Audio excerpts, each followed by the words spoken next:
ಅಲ್ಲ, first class student ಅಲ್ಲ, even second class ಅಲ್ಲ, ನಾನು ಥರ್ಡ್ ಕ್ಲಾಸ್ ಸ್ಟೂಡೆಂಟ್ ಆಗ್ತೀನಿ. ನಾಡು ಪ್ರಾಣಿಗಳು ನರಹಂತಕನಿಗೆ ಸಹಾಯ ಮಾಡ್ತಾ ಇದ್ರು. ಯಾಕೆಂದರೆ ಅವ್ನು ಕಾಡಲ್ಲೇ ಹುಟ್ಟಿ ಕಾಡಲ್ಲೇ ಬೆಳೆದು ಕಾಡಲ್ಲೇ ಇದ್ದ ಪ್ರಾಣಿಗಳ ನಡವಳಿಕೆ ಅವನಿಗೆ ಗೊತ್ತಿತ್ತು. ಸುಮಾರು ನಮ್ಮ ವೇಷಭೂಷಣಗಳನ್ನೆಲ್ಲ ಬದಲಾಯಿಸ್ಕೊಂಡು ಕಡೆಗೆ ರಸ್ತೆಗಳಲ್ಲಿ ಪೆಪ್ಪರ್ಮೆಂಟ್ ಮಾಡಿಕೊಂಡು ಅವ್ನು ಯಾರಂತ ಐಡೆಂಟಿಫೈ ಮಾಡಿ ಅವನು ಗಣೇಶ್ ಪೂಜಾರಿ ಅಂತೇಳಿ ನಾಗರಕಟ್ಟೆ ಅಂತ ಒಂದು ವಿಲೇಜ್ ಬರ್ತದೆ ಕುಂದಾಪುರ ಕಂಬದ ಕೋಣೆ ಮಧ್ಯೆ, ಅಲ್ಲೇ ಅವನು ಆರೋಪಿ. ಅವನನ್ನ ಬಾಂಬೆನಲ್ಲಿ ಅರೆಸ್ಟ್ ಮಾಡಿದ್ವಿ. ನಮ್ಮ ಶಶಿಕುಮಾರ್ ಅವರು IPS IG ಇದ್ದಾರೆ. ಅವರು ಎಷ್ಟು ನಮ್ಮನ್ನು ಸಪೋರ್ಟ್ ಮಾಡ್ತಾ ಇದ್ದಾರೆ ಅಂತ ಹೇಳಿದ್ರೆ ಅದ್ಯಾವ ಜನ್ಮದ ಪುಣ್ಯವೋ ಸುಕೃತ ಫಲವೋ ಗೊತ್ತಿಲ್ಲ, ಅಷ್ಟು ಸಪೋರ್ಟ್ ಮಾಡ್ತಾ ಇದ್ದಾರೆ. ಫೈನಾನ್ಷಿಯಲಿ ಸೌಂಡ್ ಇದ್ರೆ ಗೊತ್ತು ಅಥವಾ ಗುರಿ ಇರುತ್ತೆ. ಫೈನಾನ್ಷಿಯಲಿ ವೀಕ್ ಇದ್ದಾಗ ಯಾವ ಗುರಿ ಇರಲ್ಲ. 1 ಮಾರ್ಕ್ಸ್ ಕಡಿಮೆ ಆದರೂ ಫೇಲ್ ಆಗ್ತಾರೆ, 1 ಮಾರ್ಕ್ಸ್ ಜಾಸ್ತಿ ಆದರೂ ಅದು ನನ್ನ ರೆಕಾರ್ಡ್ ಮುರಿಲಿಕ್ಕಾಗಲ್ಲ. ಹಾಗಾಗಿ ನನ್ನ ದಾಖಲೆ ಆ ರೀತಿ 210 ಮಾರ್ಕ್ಸ್ ತೆಗೆದು ಬರೀ 35% ತಗೊಂಡು ಎಜುಕೇಷನ್ ಮಾಡಿದಂಥವು. 35% ತೆಗೆದುವಲ್ಲ, ಕಾಂಪಿಟೇಷನ್ ಎಕ್ಸಾಮ್ಗೆ ಅಪ್ಲಿಕೇಶನ್ ಹಾಕಲಿಕ್ಕೆ ಎಲಿಜಿಬಿಲಿಟಿ ಸಿಕ್ಕಿದೆ ಅಂತ ಆಯ್ತು. ಇನ್ನು ಮಿಕ್ಕಿದ 65% ಇದೆಯಲ್ಲ, ಅದನ್ನ ಈ ಜಗತ್ತನ್ನ ಹತ್ತಿರದಿಂದ ನೋಡ್ಲಿಕ್ಕೆ ಪ್ರಾರಂಭ ಮಾಡಿದ್ದೆ. ಪಕ್ಕದ ಮನೆ ಮಗುಗೆ 1 ಮಾರ್ಕ್ ಹೆಚ್ಚಿಗೆ ಬಂತು ಅಂದ್ರೆ ಈ ಮನೆ ತಂದೆ ತಾಯಿಗಳಿಬ್ರು ಪರಿಸ್ಥಿತಿ ನೋಡ್ಲಿಕ್ಕಾಗಲ್ಲ, ಇವರಿಗೆ ಡ್ರಿಪ್ ಹಾಕ್ಬೇಕು, ಆ ಥರದ ಪರಿಸ್ಥಿತಿ ಇದೆ. ಪ್ರಯತ್ನಗಳಿಲ್ಲದೆ ಇದ್ರೆ ಬದುಕೇ ನಿರರ್ಥಕ. ಪ್ರಯತ್ನಗಳು ಇರಲಿ, ಆದರೆ ಗುರಿ ಒಂದಿರಲಿ. ಹೊಸ ಬಿಲ್ಡಿಂಗು, ದೊಡ್ಡ ದೊಡ್ಡ ಶಾಲೆಗಳಿಗೆ ಮಕ್ಕಳನ್ನ ಸೇರಿಸ್ಬೋದು, ಆದರೆ ಓದಬೇಕಾಗಿರೋ ಮಕ್ಕಳು ನಮ್ಮ ಮಕ್ಕಳೇ ಅನ್ನೋದು ಜ್ಞಾಪಕ ಇರ್ಬೋದು. ಮೊಬೈಲನ್ನು ಪಿಶಾಚಿ ಮಕ್ಕಳ ಮನಸ್ಸಿಗೆ ಕುಂತು ಬಿಟ್ಟಿದೆ. ಇವತ್ತು ಸಣ್ಣ ಹೊಟ್ಟೆಲುಟ್ರ ಮಗುಗೂ ಅನ್ನ ತಿನ್ನಿಸ್ಬೇಕು ಅಂದ್ರೆ ಮೊಬೈಲ್ ಕೊಡ್ಬೇಕಾಗಿದೆ. ಕಾರ್ಟೂನ್ಗೆ ಸಮಸ್ಯೆ ಅದು. ಆಮೇಲೆ ಅತಿಯಾದ ಕೇರು ಅಪ್ಪ ಅಮ್ಮದಿರು ಮಕ್ಕಳಿಗೆ ಬಗ್ಗೆ. ಅಪ್ಪ ಅಮ್ಮನಿಗೋಸ್ಕರ ಒಂದು ಉಂಗುರ ಇದೆ ನೋಡಿ, ತಾಯಿದು ಇದು, ತಾಯಿದು ಉಂಗುರ, ಅಪ್ಪನದು ಒಂದು ರುದ್ರಾಕ್ಷಿ ಸರ ಇದೆ, ಅಪ್ಪನ ಕಡೆದು ಒಂದು ರುದ್ರಾಕ್ಷಿ ಸರ ಅಪ್ಪನದ್ದು. ಇವೆರಡು ನೋಡಿದಾಗೆಲ್ಲ ತಂದೆ ತಾಯಿ ನೆನಪಾಗ್ತಾರೆ. ನೆನಪಾಗಿ ನಾನು ಒಟ್ಟಿಗಿದ್ದಾರೆ ಅಂತ, ನೆನಪಿಲ್ಲ ಇದ್ದಾರೆ ಅಂತ. ಭೌತಿಕವಾಗಿಲ್ಲ, ಮಾನಸಿಕವಾಗಿ ನಾನು ಒಟ್ಟಿಗಿದ್ದಾರೆ. ಬರದಿರುವುದು ಎಣಿಕೆಯಲ್ಲಿ ಬಂದಿಹುದ ಮರೆಯದಿರು, ಒಳಿತುಗಳ ನೆನೆಸು ಒದಗಿರುವ ಕೇಡುಗಳ ನಡುವೆ, ಇರುವ ಭಾಗ್ಯವನ್ನೆನೆದು ಬಾರದೆಂಬುದನ್ನು ಬಿಡು, ಹರ್ಷಕ್ಕದೆಯಲ್ಲ ದಾರಿ ಮಂಕುತಿಮ್ಮ.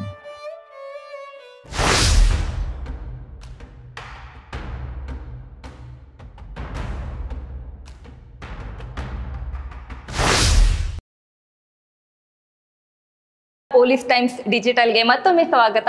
ಈಗ ನಮ್ಮ ಮುಂದೆ ಸರ್ ಖಡಕ್ ಪೊಲೀಸ್ ಆಫೀಸರ್ ಆಗಿ ಕೂತಿದ್ದಾರೆ. ಅವರನ್ನ ಕಾರ್ಯಕ್ರಮಕ್ಕೆ ಸ್ವಾಗತ ಮಾಡ್ಕೊಳ್ಳೋಣ. ಸರ್, ಕಾರ್ಯಕ್ರಮಕ್ಕೆ ಸ್ವಾಗತ. ನಿಮ್ಗೆ ನಿಮ್ಮ ಎಜುಕೇಶನ್ ಎಲ್ಲಾಯ್ತು, ಹೇಗಾಯ್ತು ಅಂತ ತಿಳ್ಕೊಳ್ಳೋ ಒಂದು ಕ್ಯೂರಿಯಾಸಿಟಿ ನಂಗೆ.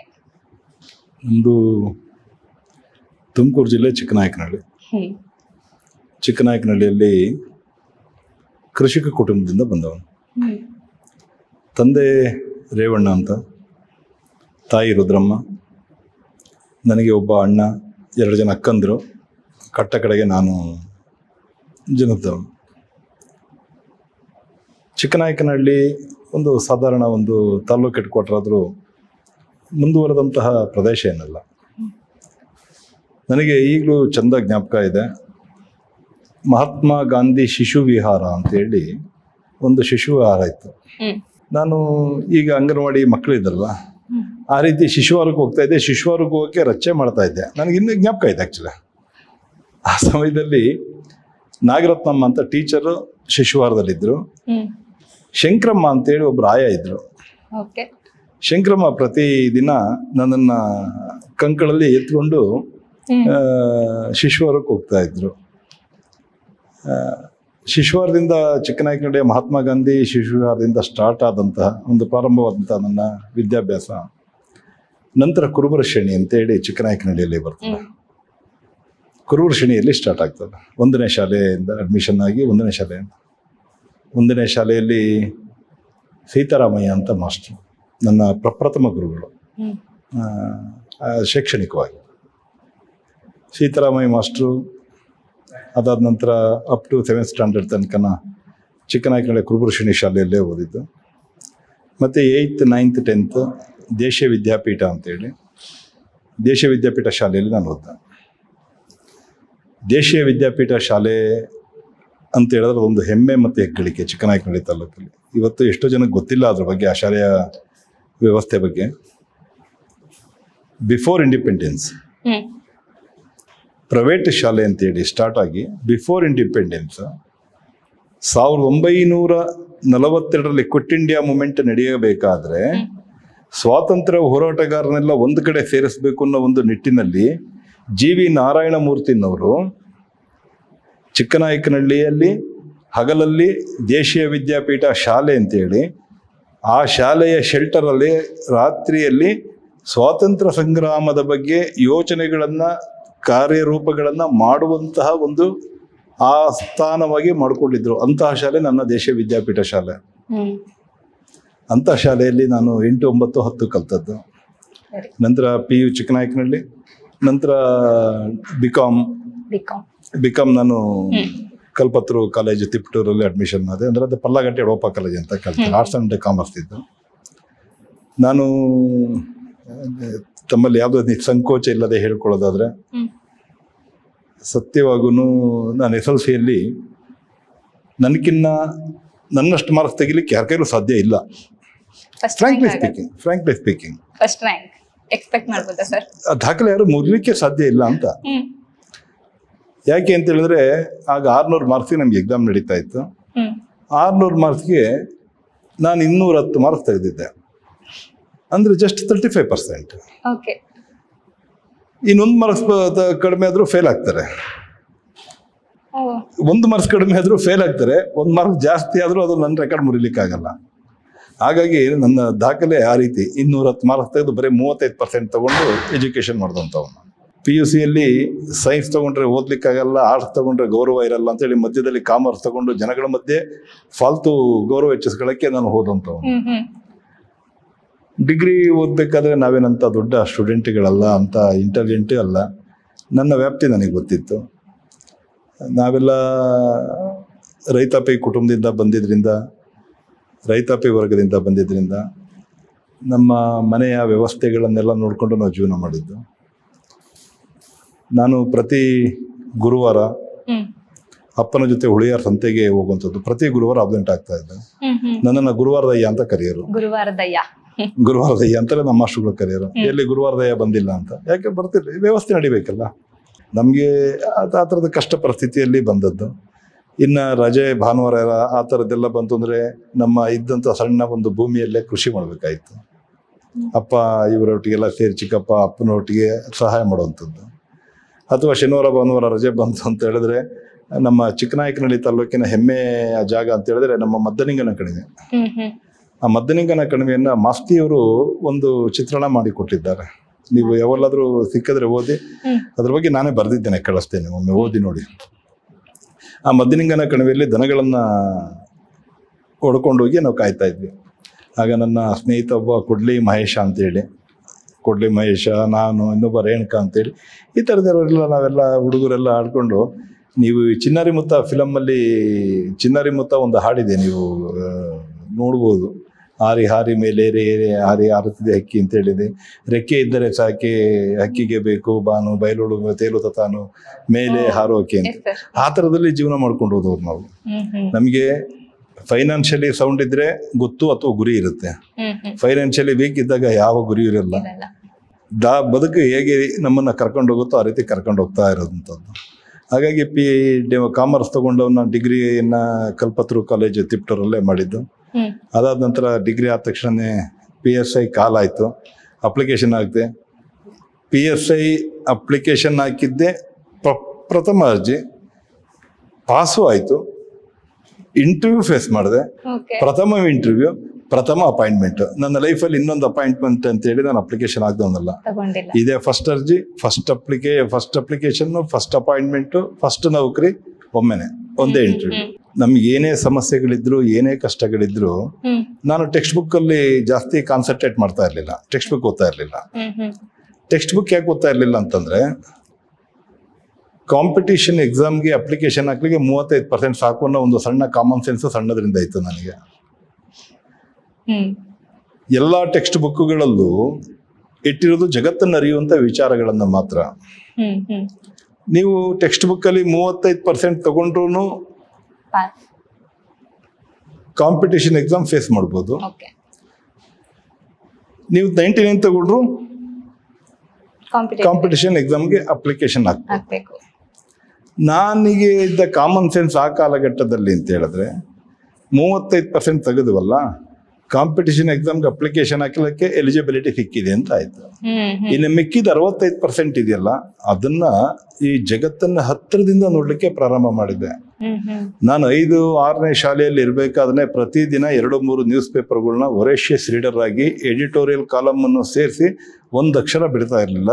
ಅಪ್ ಟು ನನಗೆ ಅಪಾಯಿಂಟ್ ಆಗೋ ತನಕ ಪ್ರತಿಯೊಂದು ನ್ಯೂಸ್ ಪೇಪರಲ್ಲಿ ಬರ್ತಕ್ಕಂಥ, ಅಂದರೆ ಆ ಕಾಲಘಟ್ಟದಲ್ಲಿ ಒಂದು ಸಂಯುಕ್ತ ಕರ್ನಾಟಕ, ಒಂದು ಪ್ರಜಾವಾಣಿ, ಒಂದು ಕನ್ನಡಪ್ರಭ, 3 ಲೀಡಿಂಗ್ ಪೇಪರ್ ಇದ್ದು. ಅದರಲ್ಲಿ ಮಿನಿಮಮ್ 2 ಪೇಪರ್ ನಮ್ಮ ಮನೆ ಹತ್ರ ನಮ್ಮ ಮಾವರ ಮನೆ ಇದೆ, ರೇವಣ್ಣ ಅಂತ ಅವ್ರ ಮನೆಗೆ ಒಂದು ಪ್ರಜಾವಾಣಿ ಬರೋದು, ಅದನ್ನು ಓದ್ತಾ ಇದ್ದೆ. ಇನ್ನು ಕನ್ನಡಪ್ರಭ ಮತ್ತು ಸಂಯುಕ್ತ ಕರ್ನಾಟಕ ಎರಡನ್ನು ಲೈಬ್ರರಿಗೆ ಹೋಗಿ ಫ್ರೀ ಆಗಿ ಓದ್ತಾ ಇದ್ದೆ. ಅಂದ್ರೆ 6ನೇ ಶಾಲೆ 7ನೇ ಶಾಲೆಯಿಂದಲೇ ಲೋಕವನ್ನ ಹತ್ತಿರದಿಂದ ಪರಿಚಯ ಮಾಡ್ಕೊಳ್ಳಿಕ್ಕೆ ಪ್ರಯತ್ನ ಪಟ್ಟಿದ್ರಿಂದ ನನಗೆ ಜನರಲ್ ನಾಲೆಡ್ಜ್ ಮತ್ತೆ ಲೋಕಜ್ಞಾನ ಸ್ವಲ್ಪ ಒಂದು ಉತ್ತಮ ಸ್ಥಿತಿಗೆ ಬಂತು ಅಂತೇಳಿ ನಾನು ಅಂದ್ಕೊಂಡಿದ್ದೇನೆ. ಹಾಗಾಗಿ ಕಾಂಪಿಟೇಷನ್ ಎಕ್ಸಾಮು ಫಸ್ಟ್ ಅಟೆಂಪ್ಟ್ ನಂದು ಕ್ಲಿಕ್ ಆಯ್ತು ಅಂತ. ಅಂದ್ರೆ ನಾನು ಈ ಇಂಟರ್ವ್ಯೂ ಮುಖಾಂತರ ಹೇಳೋದೇನಂತ ಹೇಳಿದ್ರೆ, ಯಾವುದೇ ವ್ಯಕ್ತಿನೂ ಅಂಡರ್ ಅಸೆಸ್ ಮಾಡ್ಲಿಕ್ಕೆ ಹೋಗ್ಬೇಡಿ ಅಂತ. ಮಕ್ಕಳನ್ನ ಮಾರ್ಕ್ಸ್ ಹಿಂದೆ ನೀವು ಬೆನ್ನತ್ತಬೇಡಿ ಅಂತ. ಯಾವ್ಯಾವ ಮಕ್ಕಳಲ್ಲಿ ಯಾವ್ಯಾವ ಶಕ್ತಿ ಇದೆ ಯಾರು ಬಲ್ಲವರಿಲ್ಲ. ಅವರಿಗೆ ಸನ್ಮಾರ್ಗ ಸನ್ನಡತೆಯನ್ನ ಮಾತ್ರ ಕಲಿಸಿ ತಂದೆ ತಾಯಿ ಆದವರು ಮಕ್ಕಳು ಬೆಳ್ಕೊಳ್ತಾರೆ. ಅದು ಬಿಟ್ಟು ಪಕ್ಕದ ಮನೆ ಮಗುಗೆ 1 ಮಾರ್ಕ್ ಹೆಚ್ಚಿಗೆ ಬಂತು ಅಂದ್ರೆ ಈ ಮನೆ ತಂದೆ ತಾಯಿಗಳಿಬ್ರು ಪರಿಸ್ಥಿತಿ ನೋಡ್ಲಿಕ್ಕಾಗಲ್ಲ, ಇವರಿಗೆ ಡ್ರಿಪ್ ಹಾಕ್ಬೇಕು, ಆ ಥರದ ಪರಿಸ್ಥಿತಿ ಇದೆ. ಅದಕ್ಕೆ DV ಗುಂಡಪ್ಪನವರು ತಮ್ಮ ಕಗ್ಗದಲ್ಲಿ ಬರೀತಾರೆ, ಹೆಂಡತಿ ಮಕ್ಕಳ ಭವಿಷ್ಯದ ಬಗ್ಗೆ ಕಕ್ಕುಲತೆಗಳು ಬೇಡ, ಪಕ್ಕಾಗುವುದು ಭಾಗ್ಯವೆಂತೆಂತೋ ಜಗದಿ, ದಕ್ಕೀತೆ ಕುರು ಪಾಂಡವ ತನೆಯರಿಗೆ ರಾಜ್ಯ ಸುಖ, ದಿಕ್ಕವರಿಗವರೇ ಮಂಕುತಿಮ್ಮ ಅಂತ DV ಜಿಯವರು ಬರೀತಾರೆ. ನಾವೇನೇ ಮಾಡಿದ್ರು ಅವ್ರವ್ರು ಪಡೆದಿರೋ ಭಾಗ್ಯಗಳು ಮೇಲೆ ಅವ್ರವ್ರ ಭವಿಷ್ಯಗಳು ನಿರ್ಧಾರ ಆಗ್ತವೆ. ಅದು ಬಿಟ್ಟು ಮಗುನ ಮಾರ್ಕ್ಸ್ ತಿಂದೆ ಹೋಗೋದು, ಆ ಮಗು ಮಾರ್ಕ್ಸ್ ತೆಗಿಲಿಲ್ಲ ಅಂತೇಳಿ ಪ್ರೆಷರ್ ಹಾಕೋದು. ನೋಡಿ ನಿನ್ನೆ ದುರಂತ, ನಿನ್ನೆ PU ರಿಸಲ್ಟ್ ಬಂದಿದೆ, 7 ಜನ ಮಕ್ಕಳು ಸೂಸೈಡ್ ಮಾಡ್ಕೊಂಡಿದ್ದಾರೆ. ಈಗ ಸೂಸೈಡ್ ಮಾಡ್ಕೊಂಡ್ರೆ ಮಕ್ಕಳನ್ನ ದೂರ್ತಿರೋ ಅಥವಾ ಅವ್ರಿಗೆ ಪ್ರೆಷರ್ ಹಾಕಿರೋ ತಂದೆ ತಾಯಿಗಳನ್ನು ದೂರ್ತಿರೋ? ಇದು ಸಮಸ್ಯೆ ಎಂತ? ಬದುಕ್ಲಿಕ್ಕೆ ಹಲವಾರು ಮಾರ್ಗ ಇದಾವೆ. ಮಾರ್ಕ್ಸ್ ತೆಗೆದ ತಕ್ಷಣ ಬುದ್ಧಿವಂತ ಅಲ್ಲ, ಜಗತ್ತನ್ನು ಹೇಗೆ ಸಂಭಾಳಿಸ್ತೇನೆ ಅನ್ನೋದು ಮಾತ್ರ ಬುದ್ಧಿವಂತ ನನ್ನ ದೃಷ್ಟಿಯಲ್ಲಿ. ಸರ್, ಈಗ ನೀವು ಹೇಳಿದ್ರಿ ನಂದು 10th ಅಲ್ಲಿ 10 ಮಾರ್ಕ್ಸ್ ಬಂದು 1 ಮಾರ್ಕ್ಸ್ ಆಚೆ ಈಚೆ ಆದ್ರೂ ನಾನು ಫೇಲ್ ಆಗ್ತಾ ಇದೆ ಅಂತ ನಿಮ್ಗೆ ಅನ್ಸಿತ್ತಾ ನಾನು ಪಾಸ್ ಆಗ್ತೀನಿ ಅಂತ? ಖಂಡಿತ ಅನ್ಸಿರ್ಲಿಲ್ಲ. ಅನ್ಸಿರ್ಲಿಲ್ಲ. ಏನ್ ಯೋಚನೆ ಮಾಡ್ಕೊಂಡಿದ್ರಿ ಸರ್ ಅವಾಗ ನೀವು? ಹಾಗಾದ್ರೆ ಪಾಸ್ ಆಗಲ್ಲ. ಆಗ ನಾನು ಒಂಥರ ಹೇಗೆ ಅಂತ ಹೇಳಿದ್ರೆ, ಮೊದ್ಲೇ KVT ಹಾಕೊಂಡ್ಬಿಡ್ತಾ ಇದ್ದೆ. KVT ಅಂದ್ರೆ ಗೊತ್ತಲ್ಲ, KVT ಅಂತ ಹೇಳಿದ್ರೆ ಅಪ್ಪ ಅಮ್ಮ ಬೈಯೋದ್ಕಿಂತ ಮುಂಚೆಲ್ಲ ನಾವು ಡಿಫೆನ್ಸ್ ತಗೊಂಡ್ಬಿಡೋದು. ಸ್ಟೇ ಸಿಗೋದ್ಕಿಂತ ಮುಂಚೆ ಸ್ಟೇ ಕೊಡ್ಬೇಡಿ ಅಂತ ಕೋರ್ಟಲ್ಲಿ KVT ಹಾಕ್ತಾರಲ್ಲ, ಆತರ KVT ಹಾಕ್ಬಿಡೋದು ಅಂತ. ಮಾರ್ಕ್ಸ್ ಕಡಿಮೆ ಬರುತ್ತೆ ಅಂತ ಗೊತ್ತಾಗಿದೆ, ಮುಂದೆ ನನಗೆ ಭವಿಷ್ಯ ಇಲ್ಲ ಅಂತ ಗೊತ್ತಾದಾಗ ನಾವೇನ್ ಮಾಡ್ತೇವೆ ಹೇಳಿ? ಏನಾದ್ರೂ ಒಂದು ಮಾರ್ಗ ಹುಡುಕ್ತೇವೆ. ನನಗೆ ಓದೋದ್ರ ಬಗ್ಗೆ ಇಂಟ್ರೆಸ್ಟ್ ಇಲ್ಲ ಅನ್ನೋದೊಂದು KVT. ಓದೋದ್ರ ಬಗ್ಗೆ ಇಂಟ್ರೆಸ್ಟ್ ಇಲ್ಲ ಅನ್ನೋದೊಂದು KVT ಆದ್ರೆ, ಮತ್ತೊಂದು ನಾನು ದೊಡ್ಡ ಕೃಷಿಕ ಆಗ್ಬೇಕು, ದೊಡ್ಡ ರೈತ ಆಗ್ತೇನೆ, ನಾನು 500 ಗಿಡ ತೆಂಗಿ ಗಿಡ 1000 ಗಿಡ ತೆಂಗಿ ಗಿಡ ಇಕ್ಕಿರೋ ರೈತ ಆಗ್ಬೇಕು ಅನ್ನೋದು. ಆಮೇಲೆ ಮನೆಯವರು ಒತ್ತಾಯ ಮಾಡದಿದ್ರು ನಾವೇ ಹೆಚ್ಚಿನ ಕೆಲಸ ಮಾಡಿ ಬೇಷ್ ಅನ್ನಿಸ್ಕೊಳ್ಳುವಂಥದ್ದು. ದಿಸ್ ಆರ್ KVTs ಅಂತ ನನ್ನ ದೃಷ್ಟಿಯಲ್ಲಿ. ಯಾಕೆಂದ್ರೆ ನಮ್ಮಲ್ಲೇ ಶಕ್ತಿ ಸತ್ತು ನಮಗೆ ಗೊತ್ತಾಗ್ತದೆ, ನಾವು ನಮ್ಮನ್ನು ನಾವು ಅಸೆಸ್ ಮಾಡ್ಕೊಂಡು ಹೋಗೋದು ಅಂತ. ನಾವು ಅಸೆಸ್ ಮಾಡ್ಕೊಂಡು ಆಗಲ್ಲ ಅಂತ ನಾವು KVT ಹಾಕ್ತೇವೆ. ಆ ರೀತಿ ನಾನು ಒಂಥರ ಅವರೇಜಲ್ಲಿ ಸ್ಟೂಡೆಂಟ್. ನಾನೇನು ಒಂದು ಗೌರ್ಮೆಂಟ್ ನೌಕರಿ ತಗೊಳ್ತೇನೆ ಅಥವಾ ಖಂಡಿತ ಇಲ್ಲ. ಬದುಕು ಅನ್ನೋದು ಆಕಸ್ಮಿಕ. ಯಾವ್ಯಾವುದು ಭಗವಂತ ಯಾವ್ಯಾವ್ದು ಕೊಡ್ತಾರೋ ಅದನ್ನ ಸ್ವೀಕರಿಸ್ಕೊಂಡು ಮುಂದುವರಿತಾ ಇರೋದು ನಮ್ಮ ಮನುಷ್ಯ ಧರ್ಮ, ಮಾನವ ಧರ್ಮ ಅಂತ. ಹಾಗಂತೇಳಿ ಪ್ರಯತ್ನಗಳಿರ್ಬೇಕು. ಪ್ರಯತ್ನಗಳಿಲ್ಲದೆ ಇದ್ರೆ ಬದುಕೇ ನಿರರ್ಥಕ. ಪ್ರಯತ್ನಗಳು ಇರಲಿ, ಆದರೆ ಗುರಿ ಒಂದಿರಲಿ. DV ಗುಂಡಪ್ಪನವರು ತಮ್ಮ ಕಗ್ಗದಲ್ಲಿ ಹೇಳ್ತಾರೆ, ಘನತತ್ವ ಒಂದಕ್ಕೆ ದಿನ ರಾತ್ರಿ ಮನಸೋತು ನೆನೆಯುವುದಿಲ್ಲ ಇನ್ನೊಂದೆನ್ನುವನ ಸಂಧಿಯಲ್ಲಿ ಜೀವನದ ಭಾರವನ್ನು ಮರೆಯಿಸುವುದು ಹನುಮಂತನ ಉಪದೇಶ ಮಂಕುತಿಮ್ಮ ಅಂತ DV ಜಿಯವರು ಬರೀತಾರೆ. ಅಂದ್ರೆ ಮನಸ್ಸಲ್ಲಿ ಯಾವುದೋ ಒಂದು ಘನತತ್ವ ಇಟ್ಕೊಂಡಾಗ ಹಗಲು ರಾತ್ರಿ ಅದ್ರ ಬಗ್ಗೆನೇ ಯೋಚನೆ ಮಾಡ್ತಾ ಅದನ್ನ ಸಾಧನೆ ಮಾಡ್ಲಿಕ್ಕೆ ನಾವು ಪ್ರಯತ್ನ ಪಡಬೇಕು. ಹನುಮಂತ ಸ್ವಾಮಿ ಭಕ್ತ ಆದ್ರೂ ಸ್ವಾಮಿಗಿನ್ನ ಜಾಸ್ತಿ ಬೆಳೆದ ಅಂದ್ರೆ ಅವನೆಲ್ಲ ಘನತತ್ವ ಇದ್ದದ್ದು ಸ್ವಾಮಿ ನಿಷ್ಠೆ. ಆ ಸ್ವಾಮಿ ನಿಷ್ಠೆಯನ್ನು ಎತ್ತಿಕೊಂಡು ಹೋಯ್ತು ಅಂತ. ಹಾಗೆ ಜೀವನದಲ್ಲಿ ಏನಾದರೂ ಒಂದು ಮುಂದೆ ಬರಬೇಕು, ಒಂದು ಸಾಧನೆ ಮಾಡಬೇಕು ಅಂದರೆ ಸಾಧನೆ ಮಾಡಬೇಕು ಅನ್ನೋ ಒಂದು ಘನತತ್ವ ಮನಸ್ಸಲ್ಲಿ ಇಟ್ಕೊಂಡಾಗ ಆ ಘನತತ್ವ ನಮ್ಮನ್ನೇ ತಗೊಂಡೋಗುತ್ತೆ. ನಮ್ಮ ಪ್ರಯೋಗಗಳು ಫೇಲ್ ಆಗಲಿ, ನಮ್ಮ ಪ್ರಯೋಗಗಳು ಫೇಲ್ ಆಗಲಿ, ಆದರೆ ಪ್ರಯತ್ನಗಳು ಎಂದೂ ಕೈ ಬಿಡಬಾರ್ದು. ಈಗ ಸುತ್ತಮುತ್ತ ಹಾಕಿರೋ ಲೈಟ್ಗಳು ಬಲ್ಬ್ ಕಂಡಿಡಿದು Thomas Alva Edison. Thomas Alva Edison ಪ್ರಪ್ರಥಮವಾಗಿ ಒಂದೇ ಬಲ್ಬ್ ಕಂಡಿಡಿದಿಲ್ಲ. ಸುಮಾರು 2622 ಬಾರಿ ಫೇಲ್ ಆಗಿ 2623ನೇ ಬಾರಿಗೆ ಬಲ್ಬ್ ಹತ್ತಿದ್ದು. ಇದು ಪ್ರಯತ್ನ ಅಂತ. ಒಂದೇ ಪ್ರಯತ್ನಕ್ಕೆ ಸುಮ್ಮನಾಗಿದ್ರೆ ಥಾಮಸ್ ಆಲ್ವಾ ಎಡಿಸನ್ ನಾವು ನೆನೆಸ್ತಾ ಇರಲಿಲ್ಲ. ಹಾಗೆ ಪ್ರತಿಯೊಬ್ಬರು ಜೀವನದಲ್ಲಿ ಒಂದು ಘನತತ್ವ ಇಟ್ಕೋಬೇಕು, ಸಾಧನೆ ಮಾಡ್ತೀವಿ ಅನ್ನೋ ಗುರಿ ಇಟ್ಕೋಬೇಕು. ಗುರಿಯನ್ನ ಮುಟ್ಲಿಕ್ಕೆ ಗುರುವಿನ ಕೃಪೆ ಇರಬೇಕು. ಗುರಿ ಮತ್ತೆ ಗುರು ಬಲ ಇದ್ದಾಗ ನಾವು ಪ್ರಯೋಗಶೀಲರಾಗಿ ಪ್ರಯತ್ನದಿಂದ ಇರಬೇಕು. ಇದು ಜೀವನದಲ್ಲಿ ಮೇಲೆ ತಗೊಂಡ್ಬರ್ತದೆ. ಇದು ಎಲ್ಲ ಮಕ್ಕಳಿಗೂ ಅಪ್ಲೈ ಆಗ್ತದೆ ಮತ್ತೆ ಎಲ್ಲರಿಗೂ ಸಹಜವಾಗಿ ಅಪ್ಲೈ ಆಗ್ತದೆ. ಹಾಗಾಗಿ ನನ್ನ ಎಜುಕೇಶನ್, ನಾನೇನು ರ್ಯಾಂಕ್ ಸ್ಟೂಡೆಂಟ್ ಅಲ್ಲ, ಫಸ್ಟ್ ಕ್ಲಾಸ್ ಸ್ಟೂಡೆಂಟು ಅಲ್ಲ, ಈವನ್ ಸೆಕೆಂಡ್ ಕ್ಲಾಸು ಅಲ್ಲ, ನಾನು third class student actually, seriously. But ಲಕ್ಕಿಲಿ ನಾನು ಡಿಗ್ರಿಯಲ್ಲಿ ಬಿಕಾಮ್ ಎಕ್ಸಾಮ್ ಬರೆದಾಗ ಎಕ್ಸಾಮಿನ ರಿಜಿಸ್ಟ್ರೇಷನ್ ನಂಬರ್ ಏನು ಅಂತೇಳಿ ನಾನು ಇವತ್ತು ಹೇಳ್ತೇನೆ. ದಟ್ ಈಸ್ ಮೈ ಮೆಮೊರಿ ಅಂತ. ಬೆಂಗಳೂರು ಯೂನಿವರ್ಸಿಟಿಯಲ್ಲಿ ನೀವು ಚೆಕ್ ಮಾಡಿ, 873 TH0 77 ನಂದು ರಿಜಿಸ್ಟ್ರೇಷನ್ ನಂಬರ್ ಎಕ್ಸಾಮ್ನಲ್ಲಿ. 87 ಬ್ಯಾಚ್ 873 ಅಂದರೆ 87 ಬ್ಯಾಚ್ PU. 3 ಅಂದರೆ ಬೆಂಗಳೂರು ಗ್ರಾಮಾಂತರ.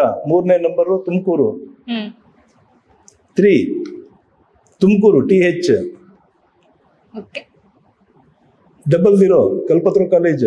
77 ರವೀಶ್ CR. ಈ ಥರ ನಂಬರ್ ನನಗೆ ಇನ್ನೂ ಜ್ಞಾಪಕ ಇದೆ. ದಟ್ ಈಸ್ ಮೆಮೊರಿ ಅಂತ.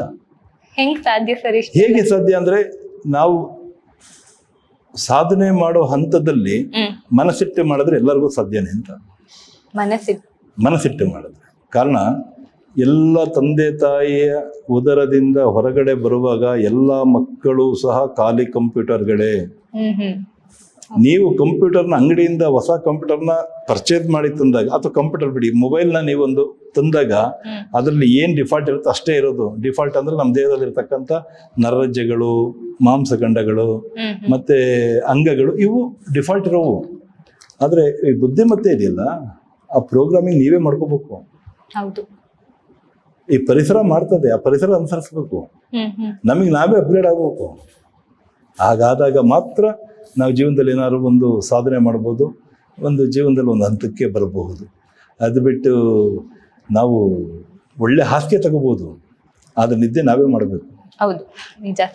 ಅಂಗಡಿಗೂ ಹೋಟೆಲ್ಗೆ ಹೋಗಿ ಒಳ್ಳೆ ಊಟ ತಗೋಬಹುದು ಹಣ ಕೊಟ್ಟು, ಆದ್ರೆ ಊಟ ನಾವೇ ಮಾಡಬೇಕು. ಹಾಗೆ ಹೊಸ ಬಿಲ್ಡಿಂಗು, ದೊಡ್ಡ ದೊಡ್ಡ ಶಾಲೆಗಳಿಗೆ ಮಕ್ಕಳನ್ನ ಸೇರಿಸ್ಬೋದು, ಆದ್ರೆ ಓದಬೇಕಾಗಿರೋ ಮಕ್ಕಳು ನಮ್ಮ ಮಕ್ಕಳೇ ಅನ್ನೋದು ಜ್ಞಾಪಕ ಇರಬೇಕು. ಮೊದಲಿಗೆ ಅಪ್ಪ ಅಮ್ಮ ಮಕ್ಕಳ ಮುಂದೆ ಓದಿ ಮಕ್ಕಳಿಗೆ ಶ್ರೇಷ್ಠತೆಯನ್ನು ಕಲಿಸಿ, ಮಕ್ಕಳಿಗೆ ನಡವಳಿಕೆ, ಮಕ್ಕಳ ಗುರಿ, ಭವಿಷ್ಯಗಳ ಒಂದು ನಿರ್ಧಾರಗಳನ್ನು ಸರಿಯಾದ ರೀತಿಯಲ್ಲಿ ಕೈಗೊಂಡ್ರೆ ತಲೆ ಜಾಸ್ತಿ ಕೆಡಿಸ್ಕೊಳ್ಳೋದು ಬೇಕಿಲ್ಲ, ಮಕ್ಕಳು ಉತ್ತಮವಾಗಿ ಬೆಳೀತಾರೆ. ಇದು ನಾನು ಕಂಡ ನಗ್ನ ಸತ್ಯ. ಅದು ಬಿಟ್ಟು ಮಕ್ಕಳು ಮಾರ್ಕ್ಸ್ ತೆಗಿಲಿಲ್ಲ ಅಂತ ಅವಳಿಗೆ ಪ್ರೆಷರ್ ಮಾಡೋದು ಸರಿಯಲ್ಲ ಅಂತ. ಹಾಗಾಗಿ ನಾವೆಲ್ಲ ಅವರೇ ಸ್ಟೂಡೆಂಟು, ನಮ್ಮ ವಿದ್ಯಾಭ್ಯಾಸ ಅಂತ ಹೇಳ್ಕೊಡುವಂಥದ್ದೇನಿಲ್ಲ, ಎಲ್ಲ ಭಾಳ ಅವರೇ ಸ್ಟೂಡೆಂಟ್ಸು. ಕಾರಣ ನಾವು ಆ ಕಾಲದಲ್ಲಿ ಗುಡ್ಡದಲ್ಲಿ ದನ ಕಾಯ್ತಾ ಇದ್ವಿ, ಹೊಲದಲ್ಲಿ ಬೇಸಾಯ ಮಾಡ್ತಾ ಇದ್ವಿ, ಹೊಲದಲ್ಲಿ ಕೃಷಿ ಮಾಡ್ತಾ ಇದ್ವಿ. ಮತ್ತೆ ಹುಡುಗರೊಟ್ಟಿಗೆ ಒಂದೊಂದು ದಿನ 2 ದಿನ ಆಚೆ ಹೋಗಿ ಹಗಲೆಲ್ಲ ಹಲಸಿನಕಾಯಿ ಕಿತ್ಕೊಂಡು ತಿನ್ನೋದು, ತೆಂಗಿನಕಾಯಿ ಕಿತ್ಕೊಂಡು ತಿನ್ನೋದು, ನೇರಳೆಣ್ಣಿಗೆ ಹೋಗೋದು, ಈಗ ಹರಿಯೋ ನದಿಯಲ್ಲಿ ಈಜಾಡೋದು. ಬಾಲ್ಯ ಅತ್ಯದ್ಭುತವಾದ ಬಾಲ್ಯ ನಮ್ಮದು. ನಮ್ಮ ಬಾಲ್ಯದಲ್ಲಿ ನಾವು ಎಂಜಾಯ್ ಮಾಡಿರೋ 1% ಈಗಿನ ಮಕ್ಕಳು ಎಂಜಾಯ್ ಮಾಡೋದಿಲ್ಲ. ಯಾಕೆ ಅಂತ ಹೇಳಿದ್ರೆ ಮೊಬೈಲ್ ಅನ್ನೋ ಪಿಶಾಚಿ ಮಕ್ಕಳ ಮನಸ್ಸಿಗೆ ಕುಂತು ಬಿಟ್ಟಿದೆ. ಇವತ್ತು ಸಣ್ಣ ಹೊಟ್ಟೆಲಿಟ್ರ ಮಗುಗೂ ಅನ್ನ ತಿನ್ನಿಸ್ಬೇಕು ಅಂದ್ರೆ ಮೊಬೈಲ್ ಕೊಡ್ಬೇಕಾಗಿದೆ. ಕಾರ್ಟೂನ್ಗೆ ಸಮಸ್ಯೆ ಅದು. ಆಮೇಲೆ ಅತಿಯಾದ ಕೇರು ಅಪ್ಪ ಮಧ್ಯರು ಮಕ್ಕಳ ಮಧ್ಯೆ.